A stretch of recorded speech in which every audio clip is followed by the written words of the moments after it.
Hello friends. जैसा कि मैंने अपने पिछले वीडियो में भौतिक भूगोल के बारे में कुछ टॉपिक्स बताए थे, तो उसी कड़ी में आज उसके आगे की बात करते हैं। जितने भी टॉपिक हो गए थे कल की वीडियो में, उससे आगे के टॉपिक के बारे में बात करते हैं। तो आता है ग्रह। तो ग्रह की बात करें तो गुरुत्वाकर्षण बल के कारण सभी 9 ग्रह, कितने ग्रह हैं? 9 ग्रह घड़ी की सुई की विपरीत दिशा, मतलब जिस घड़ी में सुई चलती है उसके विपरीत, उसके अपोजिट दिशा में सूर्य की परिक्रमा करते हैं। इन ग्रहों के भ्रमण का कक्ष दीर्घवृत्तीय है। जो ये ग्रह घूमते हैं उनका जो कक्ष है दीर्घवृत्तीय है। बुध सूर्य के सर्वाधिक निकट है, ये अब मैं पिछले वीडियो में बता चुका हूँ। एवं इसके पश्चात शुक्र, पृथ्वी, मंगल, बृहस्पति, शनि, अरुण, वरुण एवं प्लूटो का स्थान आता है। प्लूटो लास्ट में आया। तो यही क्वेश्चन एक मैंने कल वाले वीडियो में बताया था कि सबसे बौना ग्रह प्लूटो। प्लूटो को छोड़कर अन्य सभी ग्रहों को निम्नलिखित 2 समूहों में विभाजित किया जा सकता है। अब प्लूटो सबसे छोटा ग्रह, इसलिए उसको छोड़ दिया गया और बाकी जितने ग्रह बचे 8 ग्रह, उन सभी को 2 समूहों में बांट दिया गया। नंबर 1, आंतरिक ग्रह। तो आंतरिक ग्रह में कौन कौन से आते हैं? बुध, शुक्र, पृथ्वी एवं मंगल आंतरिक ग्रह कहलाते हैं। ठीक है, इनका निर्माण सघन पदार्थों से होता है। फिर बाह्य ग्रह। बाह्य मतलब बाहर। तो बाह्य ग्रह में आते हैं बृहस्पति, शनि एवं अरुण को बाह्य ग्रह में रखा गया है। ये ग्रह कैसे होते हैं? यह ग्रह गैसीय होते हैं तथा इनका आकार बड़ा है। सबसे बड़ा ग्रह बृहस्पति, कल वाले वीडियो में मैंने इसके बारे में चर्चा की थी। फिर आ गया था बाह्य ग्रहों के घूर्णन की गति आंतरिक ग्रहों की तुलना में अधिक होती है। इन्हें बृहस्पति तुल्य ग्रह भी कहा जाता है। जो बाह्य ग्रह होते हैं इन्हें बृहस्पति तुल्य ग्रह भी कहा जाता है। ये था टॉपिक ग्रह के बारे में। अब आ जाते हैं पृथ्वी के बारे में। पृथ्वी सौर मंडल का एकमात्र ग्रह है जहाँ स्थल मंडल, जल मंडल, वायुमंडल, ये तीनों चीज़ तो हैं ही, इसके अलावा जैव मंडल भी पाया जाता है। रेडियो एक्टिव रेटिंग के आधार पर पृथ्वी की आयु 4.5 अरब वर्ष ज्ञात की गई है। तो हमसे अगर कोई पूछता है कि पृथ्वी की आयु कितनी है, तो बताएंगे 4.5 अरब वर्ष। उत्पत्ति। पृथ्वी की उत्पत्ति की व्याख्या हेतु दिए गए सिद्धांतों को 2 वर्गों में रखा गया है। नंबर 1, उद्विकाशीय, या इसी को कहते हैं एक तारक संकल्पना। पॉइंट नंबर 2, द्वैतारक संकल्पना। तो जो एक तारक संकल्पना है उसमें माना गया कि पृथ्वी की उत्पत्ति एक तारा से हुई है। पृथ्वी एवं सौरमंडल की उत्पत्ति से संबंधित कुछ अन्य सिद्धांत, जैसे पॉइंट नंबर 1, द्वैतारक परिकल्पना रसेल, सुपरनोवा परिकल्पना हायर एवं लिटिन। फिर अंतर तारक धूल परिकल्पना ऑटो शिम्ड, अंतर तारक मेघ परिकल्पना या विद्युत चुंबकीय परिकल्पना अल्फ वेन। फिर परिभ्रमण एवं ज्वारीय परिकल्पना रॉसजन। बृहस्पति सूर्य द्वैतारक परिकल्पना EM ड्रोबी-श्वेस्की। महाविस्फोटक सिद्धांत जार लेमेंटर। पृथ्वी की आकृति, मतलब पृथ्वी की आकृति कैसी है? तो पृथ्वी का भूमध्य रेखीय व्यास 12,757 किलोमीटर है, जिसे अगर मील में कहें तो 7,927 मील। जबकि ध्रुवीय व्यास 12,714 किलोमीटर है, अगर मील में बात करें तो 7,900 मील। अतः स्पष्ट है कि पृथ्वी पूर्णतः गोले की आकृति की नहीं है, मतलब बिल्कुल पूरी गोल पृथ्वी नहीं है। इसकी आकृति नारंगी से मिलती जुलती है, जो ध्रुवों पर चिपटी तथा भूमध्य रेखा पर थोड़ी उभरी हुई है। वास्तविकता यह है कि पृथ्वी का अपना एक विशिष्ट आकार है जिसे जियोड कहा जाता है। पृथ्वी का जो शेप है उसे जियोड कहा जाता है। इसकी आकृति को लध्वज गुलाब भी कहा जाता है। पृथ्वी की गतियाँ, बात करते हैं पृथ्वी की गतियों के बारे में। पृथ्वी में दो प्रकार की गति होती है। नंबर 1 घूर्णन, इंग्लिश में बोले तो रोटेशन। पृथ्वी अपनी धुरी पर पश्चिम से पूर्व की ओर लट्टू की तरह घूर्णन करती है। पश्चिम से पूर्व की दिशा में लट्टू की तरह घूमती है, रोटेट करती है। पृथ्वी के घूर्णन की अवधि 24 घंटे है। पृथ्वी जो घूमती है उसका जो समय होता है 24 घंटे। घूर्णन गति के कारण पृथ्वी पर दिन एवं रात की घटना होती है। यही घूर्णन गति होती है, इसी कारण जो पृथ्वी पर दिन और रात होते हैं वह इसी कारण होते हैं। घूर्णन की गति विषुवत रेखा पर लगभग 1700 किलोमीटर प्रति घंटा होती है तथा ध्रुवों पर शून्य होती है। फिर पॉइंट नंबर 2 की बात करें, परिभ्रमण। परिभ्रमण मतलब रिवॉल्यूशन। तो पृथ्वी सूर्य के चारों ओर एक निश्चित दीर्घ वृत्ताकार कक्षा में परिभ्रमण करती है। इसके परिभ्रमण की अवधि 365 दिन 5 घंटे 48 मिनट एवं 46 सेकंड अर्थात लगभग 365 सही 1/4। एक चौथाई दिवस प्रति चौथे वर्ष फरवरी के महीने में जुड़ जाता है। इस प्रकार जिस वर्ष फरवरी 29 दिन का होता है उसे लीप ईयर भी कहते हैं। 3 जनवरी को पृथ्वी सूर्य के सर्वाधिक निकट तथा 4 जुलाई को सर्वाधिक दूर हो जाती है। जो 3 जनवरी होता है उस दिन पृथ्वी सूर्य के बहुत करीब हो जाती है तथा 4 जुलाई को बहुत दूर। इसे क्रमशः सूर्य नीच या उपसौर तथा सूर्योच्च या अपसौर कहा जाता है। पृथ्वी की परिभ्रमण की गति लगभग 29.72 किलोमीटर प्रति सेकंड है। पृथ्वी की परिभ्रमण गति एवं अक्षीय झुकाव के कारण ऋतु परिवर्तन तथा वर्ष के विभिन्न अवधियों में दिन एवं रात की लंबाई में अंतर होता है। अब बात करते हैं पृथ्वी का अक्षीय झुकाव के बारे में। पृथ्वी का अक्ष अपने कक्ष तल के साथ 66 सही 1/2 डिग्री का कोण बनाती है। पृथ्वी के अक्ष में समानांतरता पाई जाती है। इसके फलस्वरूप वर्ष के विभिन्न अवधियों में दोपहर में सूर्य की ऊंचाई में अंतर आता है।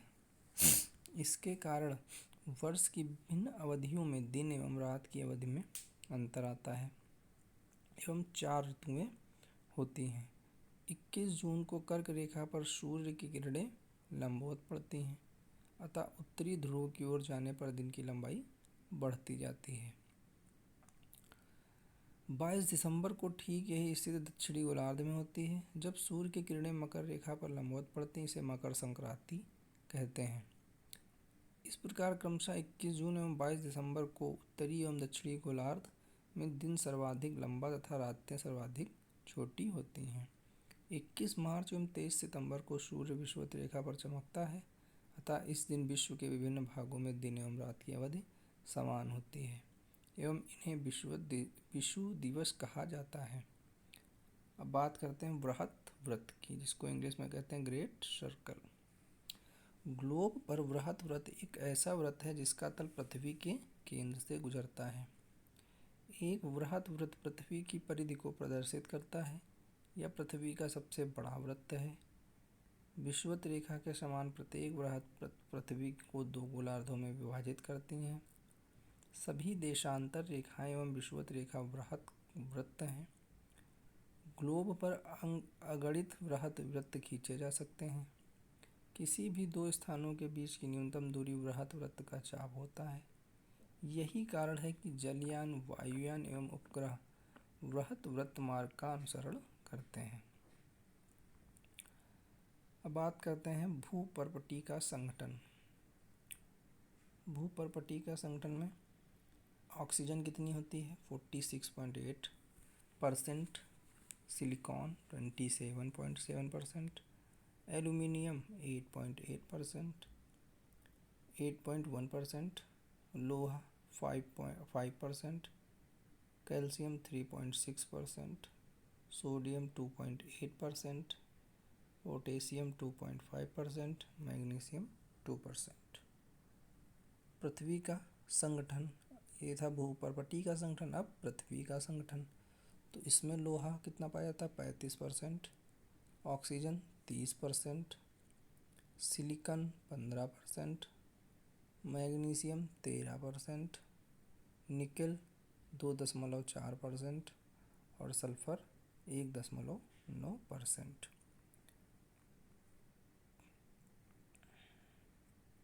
अब बात करते हैं चंद्र ग्रहण की कि चंद्र ग्रहण कब होता है। जब पृथ्वी सूर्य एवं चंद्रमा के मध्य आ जाती है, पृथ्वी है सूर्य और चंद्रमा के बीच में जब आ जाती है तो उसकी छाया के कारण चंद्रमा धूमिल हो जाता है, इसे ही चंद्र ग्रहण कहते हैं। और चंद्र ग्रहण जो होता है वो पूर्णिमा के दिन होता है।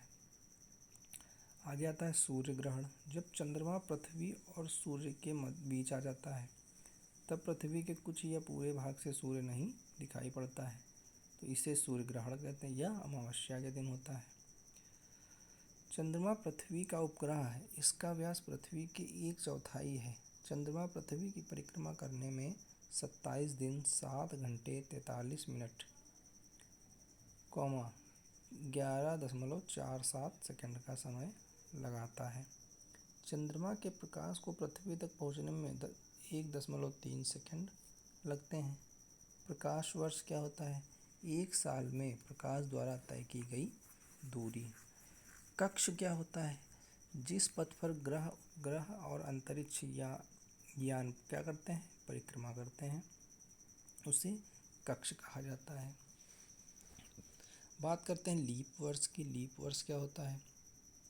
पृथ्वी सूर्य की परिक्रमा करने में 365 दिन 6 घंटे का समय लगाती है। एक वर्ष 365 दिन का होता है, अतः प्रत्येक चौथे वर्ष में एक पूरा दिन जोड़कर 366 दिन का वर्ष माना जाता है। इसीलिए लीप वर्ष में फरवरी का महीना 28 की जगह 29 का होता है। बात करते हैं जलमंडल की। उत्तरी गोलार्ध में 60.7% भूभाग पर तथा दक्षिणी गोलार्ध में 80.9% भूभाग पर जल का विस्तार है। संपूर्ण पृथ्वी के लगभग 70.8% भूभाग पर जल का विस्तार है। महासागरों की औसत गहराई लगभग 3800 मीटर तथा स्थलखंड की औसत ऊंचाई लगभग 840 मीटर है। उच्चतादर्शी वक्र धरातल की ऊंचाई एवं गहराई वाले क्षेत्रों को ग्लोब पर प्रतिशत के रूप में प्रदर्शित करता है। इसका निर्माण सर्वप्रथम कोशिना द्वारा किया गया। बात करते हैं समुद्री जल में लवणों की मात्रा। तो समुद्री जल में सोडियम क्लोराइड की मात्रा कितनी होती है? 27.21। अगर परसेंट में बात करें तो 77.8%। Magnesium chloride 3.80। अगर परसेंट में करते हैं तो 10.9%। Magnesium sulphate 1.65। परसेंट में बात करें तो 4.7%। फिर कैल्शियम सल्फेट की बात करें तो 1.26 ग्राम, और यही बात अगर परसेंट में करते हैं तो 3.6%। तापमान की विलोमता। सामान्य नियमानुसार क्षोभ मंडल में ऊंचाई के साथ तापमान में कमी आती है, परंतु कभी कभी विशेष समय या स्थान पर ऊंचाई के साथ तापमान में वृद्धि अंकित की जाती है। इसे ऋणात्मक पतन दर की संज्ञा प्रदान की जाती है। इस स्थिति को तापमान का प्रतिलोमन कहा जाता है। बात करते हैं चट्टानों के परिवर्तित रूप के बारे में। चट्टानों के परिवर्तित रूप।